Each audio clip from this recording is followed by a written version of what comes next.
नमस्कार, बहुत स्वागत है आप सभी का। मैं हूं आपके साथ सिरांधा शेखर। सबसे पहले आपसे रिक्वेस्ट करना चाहूंगी, आप सभी अपने घरों में रहें, कम से कम बाहर निकले भी तो सोशल डिस्टेंसिंग का पालन करें, तभी हम कोरोना को हरा सकते हैं। चलिए अब आपको बताते हैं क्या कुछ अपडेट कोरोना से जुड़ी हुई आ रही है। कल झारखंड में 10 नए कोरोना केस सामने आए हैं। इसके बाद जो आंकड़ा है वो बढ़ चुका है। रांची से 8 और दुमका से 2 पॉजिटिव केस सामने आए, यानी कि कुल 10 केस सामने आए। रांची के 8 मरीजों में 4 जो हैं एक ही परिवार के हैं। वहीं हम आपको बता दें, रांची में अब तक 91 कोरोना मरीज मिल चुके हैं, यानी सबसे ज्यादा संख्या यहीं पर है मरीजों की। हिंदपीढ़ी से ही सिर्फ 67 मरीज सामने आए कोरोना के। गुड़गांव से लौटे थे दुमका के संक्रमित मरीज, ये बताया जा रहा है। और कोरोना संक्रमितों की संख्या जो है वो अब बढ़ गई है और वो अब पहुंच गई है 125 पर।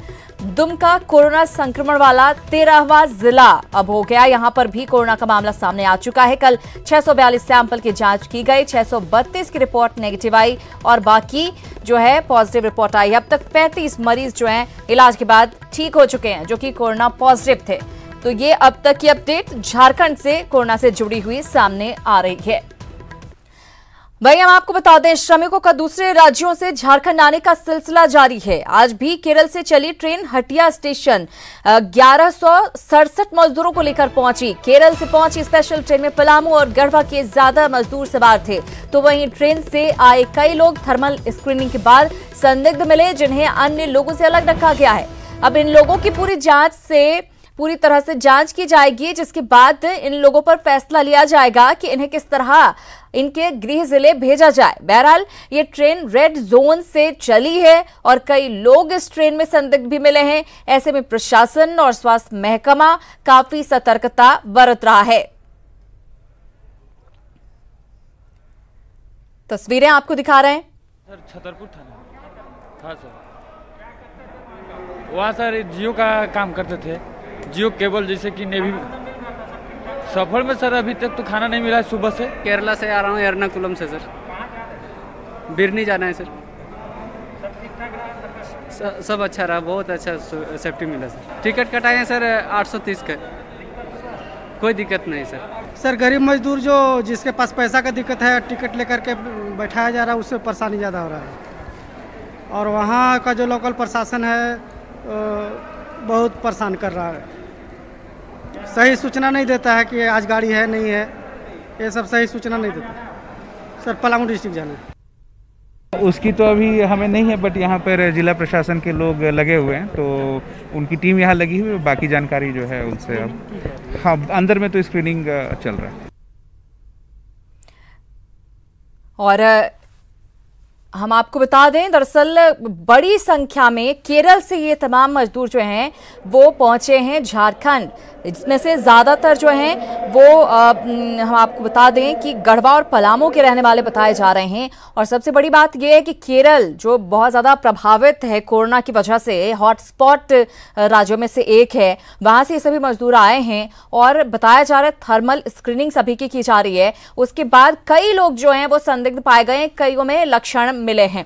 ओम प्रकाश हमारे सहयोगी जुड़ गए हैं, ज्यादा जानकारी उन्हीं से लेंगे। ओम प्रकाश, हटिया आज एक ट्रेन केरल से पहुंची है, 1167 मजदूर इसमें सवार थे, जिनमें से कि बहुत सारे संदिग्ध बताए जा रहे हैं। क्या कुछ जानकारी मिल पा रही है? उन्हें कहां रखा गया है, किस तरह का ट्रीटमेंट दिया जा रहा है? जी शिरांदा, बता दें कि लगातार जो ट्रेन है दूसरे प्रदेशों से वो झारखंड पहुंच रही है और रांची में भी कई ट्रेनें जो हैं वो पहुंच चुकी हैं। और आज एर्नाकुलम केरल से चली हुई ट्रेन जो है वो हटिया स्टेशन पहुंची। करीब 11:30 बजे के बाद के करीब ये ट्रेन जो है वो हटिया स्टेशन पहुंची थी, जिसमें 1167 मजदूर सवार थे। कई मजदूर जो हैं वो इफेक्टेड नज़र आए हैं, उनका हाई टेम्परेचर देखा गया है, उनका टेम्परेचर हाई था, जिसे देखते हुए उन्हें अन्य मजदूरों से अलग रखा गया। तो फिलहाल उनका पारस अस्पताल में जांच किया जाएगा, मेडिकल टेस्ट होगा, उसके बाद ही उन पर फैसला लिया जाएगा कि इन मजदूरों को कहाँ भेजा जाए। वही आपको बताना चाहेंगे कि केरल जो कि मोस्ट इफेक्टेड प्रदेश है अन्य जो देश भर में, तो उसमें से वहीं से ये लोग आए हैं और ज़्यादातर मजदूरी के काम से जुड़े हुए थे। तो इन लोगों के आने से जिस तरह से सरकार ने इंतजामात किए हैं, रेलवे स्टेशन पर ही थर्मल स्क्रीनिंग की व्यवस्था की गई है, वहीं जिलों में, जिन गृह जिलों में ये लोग जो आएंगे वहाँ भी इनकी स्क्रीनिंग होगी, प्रॉपर जांच होगा। उसके बाद इन्हें होम क्वारंटीन के लिए भेजा जाएगा। 14 दिनों का ये होम क्वारंटीन अवधि होगा, लेकिन इस दौरान अगर कोई व्यक्ति संदिग्ध नजर आता है तो उसे क्वारंटीन सेंटर भेजा जाएगा ताकि वो दूसरों को इस संक्रमण से ग्रसित न कर दे। तो इसे देखते हुए तमाम तरह की व्यवस्थाएं की गई है। रेलवे तादाद है उन मजदूरों की जो संदिग्ध बताए जा रहे हैं?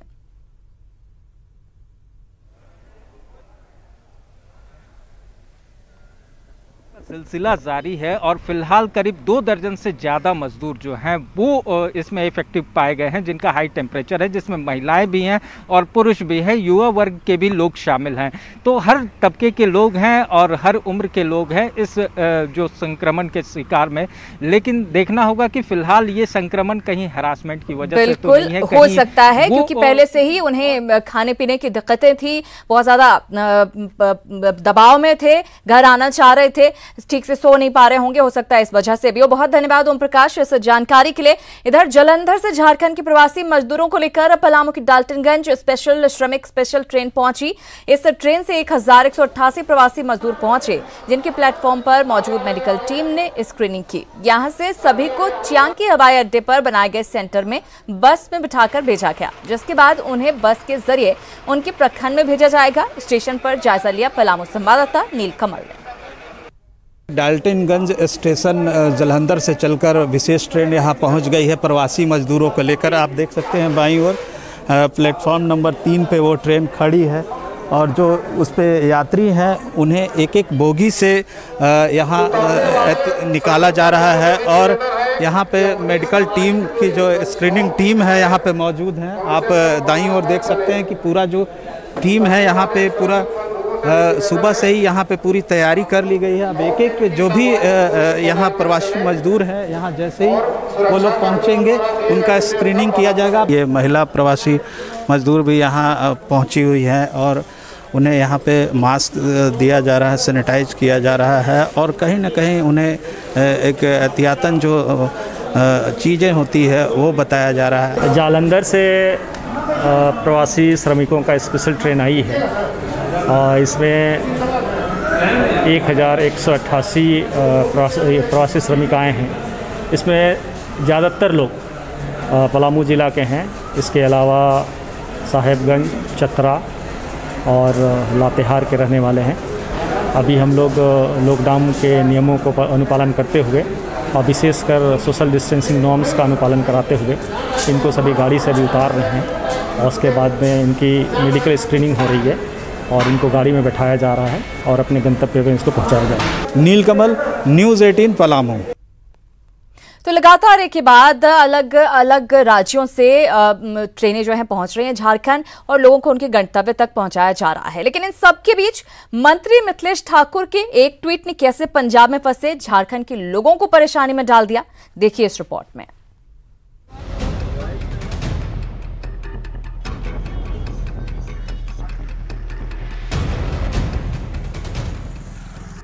दूसरे राज्यों में फंसे लोगों को लेकर लगातार ट्रेनें झारखंड पहुंच रही हैं। अपने घर पहुंचकर लोग सुकून की सांस ले रहे हैं, लेकिन बड़ी संख्या में अभी भी लोग झारखंड वापसी का बेसब्री से इंतजार कर रहे हैं। ऐसे में झारखंड सरकार में पेयजल एवं स्वच्छता मंत्री मिथिलेश ठाकुर के एक गलत ट्वीट ने पंजाब में फंसे झारखंड के लोगों को परेशानी में डाल दिया। दरअसल मिथिलेश ठाकुर ने कल एक ट्वीट कर कहा था कि कल सुबह पंजाब से झारखंड के लिए 2 ट्रेनें खुलेंगी। पहली लुधियाना से सुबह 10 बजे और दूसरी जालंधर से सुबह 11 बजे चलेगी। घर वापसी के इच्छुक सारे श्रमिक बंधु कृपया समय से स्टेशन पहुंच जाएं। इस ट्वीट के बाद मजदूर लुधियाना रेलवे स्टेशन पर जुटने लगे, जिस पर लुधियाना पुलिस ने नाराजगी जाहिर कर रीट्वीट करते हुए साफ किया कि 5 मई को कोई ट्रेन नहीं थी और अगर कोई ट्रेन दूसरे राज्य के लिए जाएगी भी तो मोबाइल पर जानकारी दी जाएगी। बीजेपी का आरोप है कि मंत्री के गलत ट्वीट की वजह से लुधियाना स्टेशन पर उमड़े लोगों पर पंजाब पुलिस ने लाठीचार्ज किया। रांची से बीजेपी सांसद संजय सेठ ने मिथिलेश ठाकुर पर निशाना साधते हुए कहा कि उन्हें इस तरह का ट्वीट नहीं करना चाहिए था। तो वहीं जेएमएम ने पूरे मामले पर सफाई दी है। मेरा ये मानना है कि कोई भी इस तरह का ट्वीट हो तो माननीय मंत्री तो करते ही हैं कि कोई भी अगर इस तरह की घोषणा हो तो पूरी तरह तहकीकात कर आपस में एक दूसरे राज्य से संपर्क स्थापित कर किसी प्रकार की घोषणा होनी चाहिए। देखिए, इन लोगों को कोई काम है नहीं, हर मोर्चे पर विफल पिछली सरकार थी, उसका खामियाजा जनता ने इनको चखा दिया। ट्वीट नॉर्दर्न रेलवे की एक चिट्ठी के आधार पर की गई है, पत्र के आधार पर की गई है। वो पत्र कभी भी सार्वजनिक किया जा सकता है, सोशल मीडिया में भी वो पत्र है, तो लोग इसकी जानकारी ले ले तब इस तरह की बात करें। ट्रेन के बारे में मैंने कहा था, वो रिशेड्यूल होकर आज वो ट्रेन फिर वहां से खुल रही है, आज वो ट्रेन। इसलिए आज के दिन में मैं एक नसीहत देना चाहूंगा भारतीय जनता पार्टी के नेताओं को आपके माध्यम से कि ऐसी घटिया राजनीति से बाज जाएं। ऐसी कोई भी गलत और बिना तथ्य की सूचना, बिना तथ्य का समाचार ना तो हम मीडिया के साथियों से शेयर करते हैं, ना हम किसी सोशल मीडिया पर मंत्री जी और उनकी पार्टी कितनी ही सफाई दें, लेकिन इस बात से इनकार नहीं कर सकते कि उनका रवैया इस पूरे मामले में गैर जिम्मेदाराना रहा। उनकी ये हरकत कई सवाल खड़े करती है। सवाल ये कि क्या मंत्री को नहीं है जिम्मेदारी का एहसास? बगैर जांच के ट्रेन के आने का क्यों किया ट्वीट? लुधियाना में मची अफरा तफरी का जिम्मेदार आखिर कौन है? क्या सफाई से धुलेंगे मजदूरों की पिटाई के दाग? मंत्री फैलाएंगे भ्रम तो कैसे बचेगी जनता की जान? ट्वीट से पहले पत्र की सत्यता मंत्री जी ने क्यों नहीं जांची? न्यूज़ 18 के लिए रांची से उपेंद्र की रिपोर्ट। आगे भी मार्किंग की हुई है, वहां पर दूरी बना के खड़े होना है। और मंत्री मिथिलेश ठाकुर के ट्वीट पर राजनीति गरमाई हुई है। मिथिलेश ठाकुर ने प्रेस वार्ता कर सफाई दी और बीजेपी पर ओछी राजनीति करने का आरोप लगाया है। नहीं होता है, मेरे पास कागजी दस्तावेज है, मैं आपको दिखा रहा हूं, मेरे पास कागजी दस्तावेज है कि 2 ट्रेन चलने की कल रेलवे के द्वारा सूचना दी गई थी कि एक ट्रेन जालंधर से रवाना होगी और एक ट्रेन लुधियाना से रवाना होगी, जिसमें से और दोनों ट्रेनें पलामू आने वाली थी। तो मेरा कर्तव्य बनता था कि पलामू के लोग जो हमारे वहां फंसे पड़े हैं उनको मैं सूचना दूं। अब किन कारणों से एक ट्रेन तो चली, जो मैंने ट्वीट किया था उसमें एक ट्रेन चली, और दूसरी ट्रेन किन कारणों से नहीं चली, क्यों रिशेड्यूल किया गया ट्रेन को, इसका जवाब रेलवे को देना चाहिए। रेलवे से इसका जवाब भारतीय जनता पार्टी के नेताओं को पूछना चाहिए। अब मिथिलेश ठाकुर इस पूरे मामले पर सफाई दे रहे हैं और उनका कहना है कि ट्रेन की जानकारी जो उन्होंने दी थी वो कागजात के आधार पर दी थी। इधर गढ़वा में छत्तीसगढ़ से प्रवासी मजदूरों का लौटना जारी है। बस से पहुंचे मजदूरों की डॉक्टरों ने प्रारंभिक जांच की, वहीं जिनकी हालत संदिग्ध लगी उनका स्वाब सैंपल लिया गया, जिसे आगे की जांच के लिए रिम्स भेजा जाएगा। दूसरे राज्यों से पहुंचे लोगों को जांच के बाद होम क्वारंटाइन में रहने की सलाह दी गई है। साथ ही किसी भी प्रकार की बीमारी होने पर नजदीकी अस्पताल में इलाज कराने के निर्देश दिए गए हैं। बात कोई मदद नहीं हुआ, कोरोना के चलते हम लोग यहाँ वहाँ से वापस चलाए। मतलब हम लोग 5-6 महीना हो गया, इसी चलते हम लोग चलाए। कोरोना में क्या वहाँ क्या दिक्कत? कोई दिक्कत नहीं, वहाँ पर थोड़ा खाना पीना के लिए दिक्कत होवे करता है थोड़ा कंपनी में रहने के बाद। अच्छा। अब फौजिएगा पूरा तो ऐसा नहीं होता है, इसीलिए हम लोग चलाए। इसके दरमियान कोरोना वायरस होने के कारण जो है हम लोग सोचे कि भाई वहाँ रह के क्या करेंगे, हम लोग अपने घर में रहेंगे, और इसी कारण बस मिली, झारखंड सरकार भेजी वहाँ गाड़ी, बस भेजी और उसी बस से हम लोग आ गए। और दूसरे राज्यों में रह रहे कामगारों के लौटने का सिलसिला लगातार जारी है। आज सुबह 4 बजे 1233 प्रवासी श्रमिकों को लेकर सूरत से स्पेशल ट्रेन धनबाद पहुंची।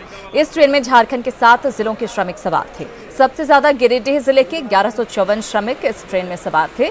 सभी श्रमिकों ने सरकार की पहल की सराहना की। हालांकि श्रमिकों ने बताया कि उनसे 715 रुपए किराया भी लिया गया है। दूसरे राज्यों से लौट रहे मजदूरों से ट्रेन किराया लेने के मामले पर प्रतिक्रिया देते हुए पूर्व मुख्यमंत्री बाबूलाल मरांडी ने कहा है कि अब उन्हें इस मामले की जानकारी नहीं है, इसलिए कुछ ज्यादा नहीं बोल सकते। ये पहले बात तो लोग आ रहे हैं, पैसा किसने लिया है, कैसे हुआ है, किसके प्रयास से वो सारे लोग आ रहे हैं, वो तो हमें अभी कुछ भी जानकारी नहीं है। और मैं इतना ही कह सकता हूँ कि भाई लोग आ रहे हैं तो उन सारे लोगों से मेरा इतना ही निवेदन रहेगा, और गांव के लोगों से भी, जो कि आने के बाद तुरंत घर लोग प्रवेश नहीं करें, पहले तो सब लोगों की थर्मल स्कैनिंग हो जाए, उनकी जांच हो जाए और फिर क्वारंटाइन सेंटर निश्चित रूप से गांव या किसी स्कूल में लोग बनाए होंगे, वहाँ फिर निश्चित समय तक लोग रहे वहीं पर। इधर सूरत से 1145 मजदूर गिरिडीह वापस लौटे। ये सभी प्रवासी मजदूर पहले स्पेशल ट्रेन से धनबाद रेलवे स्टेशन पहुंचे, जिन्हें स्टेशन से 46 बसों में बिठाकर गिरिडीह लाया गया, जहां से सभी को अलग अलग प्रखंडों में भेजा जा रहा है। इन सभी की पहले मेडिकल जांच की जाएगी और उसके बाद उन्हें उनके प्रखंड में बने क्वारंटाइन सेंटर में रखा जाएगा। इस बसेस से हम लोग यहाँ पर लेकर आ गए और इसके बाद सभी मजदूरों को अलग अलग पृथक करके उनके गृह प्रखंड में भेज दिया गया है। अभी वर्तमान में अपने गृह प्रखंड के जो क्वारंटाइन सेंटर, जो स्टेट क्वारंटाइन सेंटर है, वहाँ पे रहेंगे। वहाँ पे तत्काल उनका सैम्पलिंग किया जाएगा, सभी लोगों के स्वैब्स लिए जाएंगे, उसको रिपोर्ट के लिए धनबाद PMCH भेजा जाएगा। और साहिबगंज में राज्य के बाहर फंसे मजदूरों के आने का सिलसिला जारी है। इन मजदूरों की जांच के लिए पॉलिटेक्निक कॉलेज में कोविड केयर सेंटर बनाया गया है, जहां बाहर से आ रहे प्रवासी मजदूरों को रखने की व्यवस्था है। इसी सेंटर पर मजदूरों की मेडिकल जांच की जा रही है और उसके बाद उन्हें बसों से उनके घर भेजा जा रहा है। इधर लॉकडाउन में जामताड़ा से आई तस्वीरें सरकारी आदेशों को ठेंगा दिखा रही हैं। मुमकिन है कि हर चौक चौराहे पर प्रशासन की नजर नहीं रह सकती, लेकिन जब सैकड़ों लोगों का काफिला SP जामताड़ा के आवास से होकर गुजरे और उसे नहीं रोका जाए, तब सवाल उठना तो लाजमी है। देखिए ये खास रिपोर्ट। जामताड़ा से अब तक कोरोना के 2 मामले सामने आ चुके हैं। ऐसे में प्रशासन के कंधे पर विशेष जिम्मेदारी है। सरकार ने प्रशासन को निर्देश दिया है कि कोरोना बंदी का सख्ती से पालन करवाएं, लेकिन प्रशासन है कि हाथ पर हाथ धरे बैठा है। जामताड़ा में बंगाल से बिहार जाने वाले कॉरिडोर के साथ ही रेल लाइन पर सैकड़ों के झुंड में बच्चे, महिलाएं, बुजुर्ग और बीमार अपने घर की ओर जा रहे हैं। साइकिल पर गठरी बांधे इन सैकड़ों लोगों का काफिला जामताड़ा के SP अंशुमन कुमार के घर से होकर भी गुजरता है। न्यूज 18 की टीम ने जब SP अंशुमन से बात करने की कोशिश की तो उन्होंने कन्नी काट ली। वहीं उपायुक्त ने पुलिस और जिला प्रशासन द्वारा पूरी सख्ती से कोरोना बंदी के निर्देशों का पालन करने की बात कही है। यहाँ की परिस्थिति को देखते हुए हम लोग कोई भी छूट नहीं देंगे। जिला प्रशासन और पुलिस प्रशासन पूरी शक्ति के साथ पेश आएगा और मैं कहना चाहूँगा यहाँ के नागरिकों को कि आप इसका अनुपालन करें, नहीं तो प्राथमिकी भी दर्ज होगी। जहां एक तरफ प्रशासन को चाहिए था कि सड़क या रेल मार्ग से सैकड़ों की तादाद में घर जा रहे लोगों को रोककर उनके रहने खाने का इंतजाम किया जाए, वहीं पुलिस के जवान इसके उलट राहगीरों को शॉर्टकट रास्ता सुझाते दिखाई दे रहे हैं। शॉर्टकट के नाम पर जोखिम भरे रास्तों से गुजरते लोगों को देखना हृदय विदारक है। इन सैकड़ों लोगों में ज्यादातर ईंट भट्ठे में काम करते थे। पैसे खत्म हो जाने के कारण घर लौटने को मजबूर हैं। कईयों ने बीते कई दिनों से भरपेट खाना तक नहीं खाया है। पैसे नहीं जाएगा, खुराकी उराकी तो नहीं दे रहा है। आगे से भी काम करते रहते हैं वहाँ पर। बच्चा लोग सब ऐसे ही तो क्या करेगा। होली के बाद ही लोग ले गया परीक्षा देने के बाद। हम नहीं मिल शहर अभियान के लिए दादन दल का कमा लिया, खा लिया गरीब आदमी। तकर बाद उनका सीजन टूट लगल को लॉकडाउन नहीं होतो तो काहे यहाँ रवि तुमका गरीब 4 धाम देतो तो लेबे तो नहीं। प्रवासियों के लिए सरकारें कई फैसले ले रही हैं। इधर दूसरे राज्यों में फंसे प्रवासियों के लिए विशेष ट्रेन का प्रबंध कराया जा रहा है, लेकिन डर और बेबसी में जी रहे मजदूर पैदल ही अपने घर की ओर निकल रहे हैं। वहीं प्रशासन हाथ पर हाथ धरे केवल गरीबी और बेबसी का तमाशा देख रहा है। न्यूज 18 के लिए जामताड़ा से राणा प्रताप की रिपोर्ट। इधर गुमला में प्रशासन की सख्ती के बाद कई जगहों पर सोशल डिस्टेंसिंग का लोग पालन करते नजर आ रहे हैं। यहां सब्जी मंडी में खरीदारी करने के लिए लोगों को 15 मिनट का वक्त दिया जा रहा है। मौके का जायजा लिया हमारे संवाददाता सुशील कुमार ने। गुमला में कोरोना को मात देने के लिए कई तरह से प्रशासन की ओर से प्रयास किया जा रहा है। आप देख सकते हैं इन तस्वीरों को हम दिखाना चाह रहे हैं।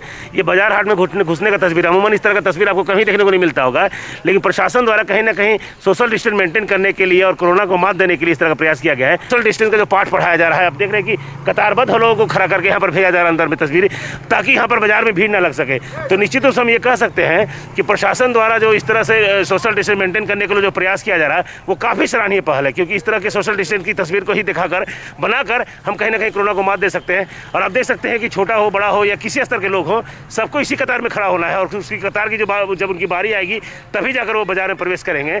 तो निश्चित रूप से कहीं ना कहीं इस तरह की तस्वीर की सराहना होनी चाहिए। हालांकि लोगों को थोड़ी परेशानी हो रही है, जल्दबाजी में वो सब्जी नहीं ले पा रहे हैं, तो निश्चित रूप से बाजार के बाहर इस तरह की तस्वीर को मेंटेन करके प्रशासन बाजार में लगने वाली भीड़ को कम करने का प्रयास कर रहा है, जिसमें वो सफल भी होता नजर आ रहा है, जिसको लेकर लोग भी सहयोग कर रहे हैं। और कोरोना को मात देने के लिए इस तरह की तस्वीरें काफी आवश्यक है। न्यूज़ 18 के लिए गुमला से सुशील कुमार। और लॉकडाउन में जहां कई सरकारी और निजी अस्पताल बंद हैं, वहीं घाटशिला में गंगा मेमोरियल अस्पताल के डॉक्टर्स ने 4 मरीजों का निःशुल्क ऑपरेशन कर उन्हें नई जिंदगी दी। मरीजों की गंभीर हालत को देखते हुए डॉक्टर ने मेडिकल टीम बनाकर लॉकडाउन में ही सीमित संसाधन में ऑपरेशन किए, जिसके बाद सभी को नई जिंदगी मिली। और कोरोना संकट काल में श्रम नियोजन एवं प्रशिक्षण मंत्री सत्यानंद भोक्ता ने चतरा में रक्तदान किया। दरअसल मंत्री को सूचना मिली थी कि सदर अस्पताल में थैलेसीमिया मरीज को खून की जरूरत है और अगर जल्द खून नहीं मिला तो उसकी जान भी जा सकती है। इसके साथ ही मंत्री ने पीड़ित बच्चे की न केवल जान बचाई बल्कि रेड क्रॉस कर्मियों का मनोबल भी बढ़ाया और आम लोगों से रक्तदान के लिए आगे आने की अपील की।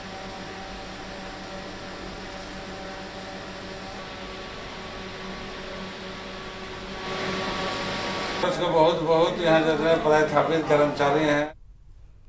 और इसी के साथ इस बुलेटिन में फिलहाल इतना ही, लेकिन न्यूज़ 18 बिहार झारखंड पर खबरों का सिलसिला लगातार जारी है।